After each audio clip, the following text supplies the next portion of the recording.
All right, Chris Popper here in Bangor. I'm joined by the Trenton Fire Department Chief, Steve Corson. And Chief, it's great to see you.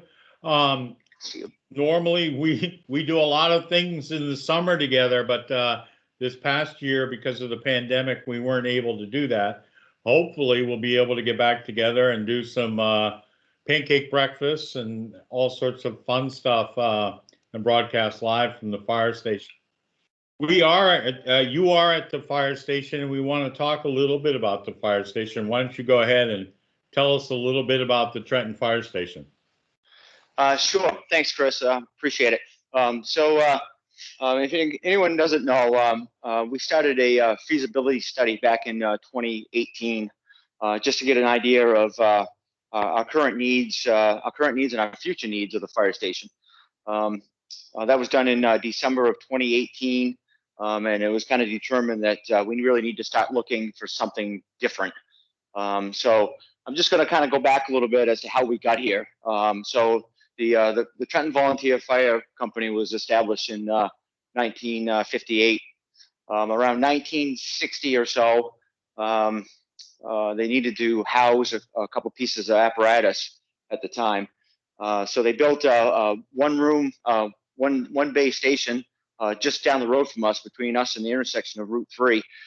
Had a gravel floor, and they housed one truck there at the time. That was around 1960, 1961.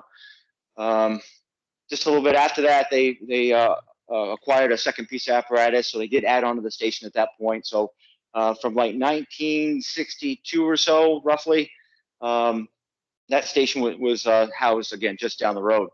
About around 1977, 1978, this current building was actually the Trenton Elementary School. And at the time, the town decided that we needed to have a new elementary school. So once that was constructed, obviously the school moved up onto School Road, where it is now. And they basically revamped, modified this building to be the Trenton Volunteer Fire Station. So currently we've been in this station for about 43 years now, and that's kind of where we are. Most places, most communities, they get looking at public service establishments, every 30 or 40 years, and they start considering, where they want to be. So that's kind of where we are. We have some limitations here, and we're working to work through those. You've obviously acquired a lot more pieces of equipment since in the last 35, 40 years, and firefighting has changed dramatically. I mean, the turnout gear and everything has to be washed down, because when you're fighting fire, you're basically dealing with cancer-causing agents. That's correct. We have to do a lot of different things now. Once we get back from a fire call, to be able to kind of decon our gear, get a quick clean on it, and then also get it washed, get it laundered. So that's one issue we have here. We currently have 5 pieces of apparatus here in our station, quite frankly, our call volume has increased dramatically for us. We're running around 110 to 120 fire calls a year. Not only that, our time here has exploded. I mean, we're documenting anywhere from 2,000 to 2,400 hours a year here at the fire station. So it's not just answering fire calls; it's all the other things. It's the repair and maintenance. It's the inspections. It's the paperwork. We have members here all the time that are trying to put in the effort, and that's one of the things is we're starting to find that in the quarters that we're in, it's becoming a little more difficult to kind of get things done in a quick fashion. The Bureau of Labor Standards has greatly changed things. I mean, when I drove an ambulance down on Block Island, there wasn't much training other than CPR and make sure you never turn the ambulance off. But I mean, now everybody needs to stay safe, and so there's constant training going on. Yeah, there's constant training. We do training twice a month. We take our summers off just because everybody's so busy, but The big thing for us is, we do a mandatory training in January where we all get together, and Bureau of Labor Standards says that we have to get together and do these trainings, or we can't respond to fire calls. So, we're getting 17, 18 members into our training room. This year's a little different, but trying to get that stuff done in a quick fashion. So we're here a lot. I have folks throughout the community always say, "Geez, you guys are always there," and they're right. We are. We're putting a lot of time and effort here, and we're all volunteer. It's strictly volunteer, 24/7, 365 days a year. And a lot of what you have added on, you've done so without impacting the taxpayers because of all the pancake breakfasts and the fundraisers that you've are constant, the bottle drives, the T-shirt sales. I mean, that's a whole different aspect of fighting fire. You're actually fundraising all the time as well. That's correct. Just to go back to the fire station a little bit, in the mid '90s, the volunteers, the members of this department, put on an addition on the back that houses our meeting room and a couple of office spaces. In 2004-ish, we added a larger apparatus bay on the side of the building. But as far as us and our fundraising, that kind of goes above and beyond. We've been doing it for like 26 years now, 27 years. And we put a lot of money back in this department, anywhere from rescue trucks to pickup trucks to a Jaws of Life to a couple of thermal imaging cameras, compressor for the fire station. Just it goes on and on. And it's all about the membership. We like doing it. We enjoy it. We make money, and it all benefits the community because we don't have to ask for tax dollars every single year. One thing that you need besides eventually a new fire station is you need more volunteers. That would be nice.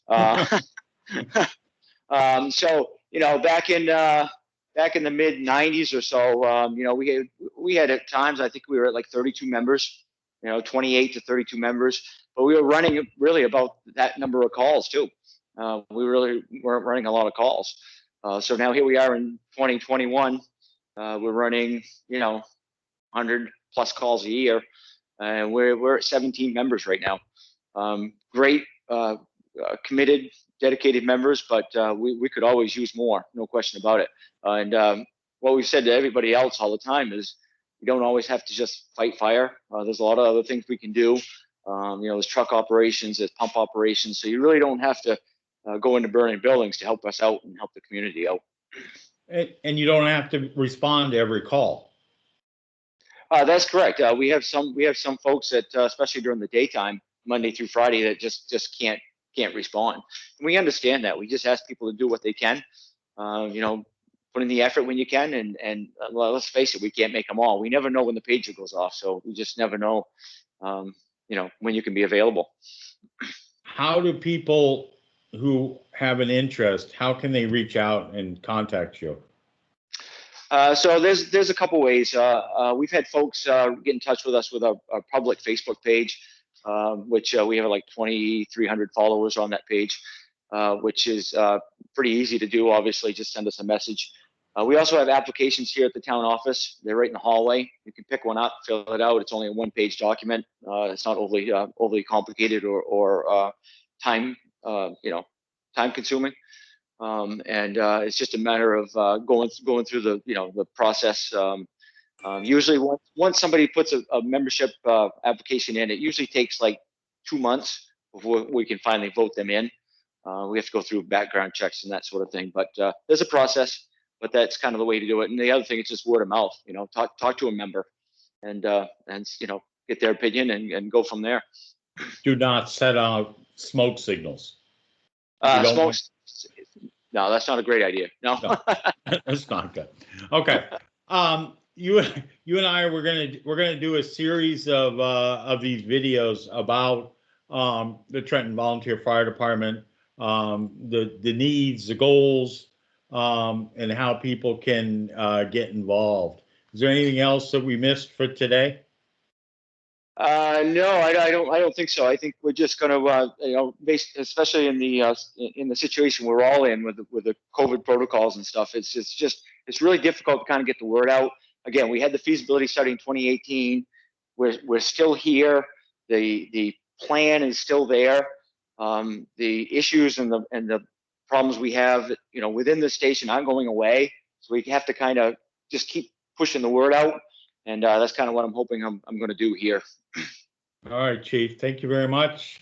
Stay well, stay safe. Thank you to all the members down there for the excellent work that you're doing. You guys are truly the guardians of the Gateway. Thanks, Chris. I appreciate your help, and I hope to talk to you soon. All right, thank you. All right, take care.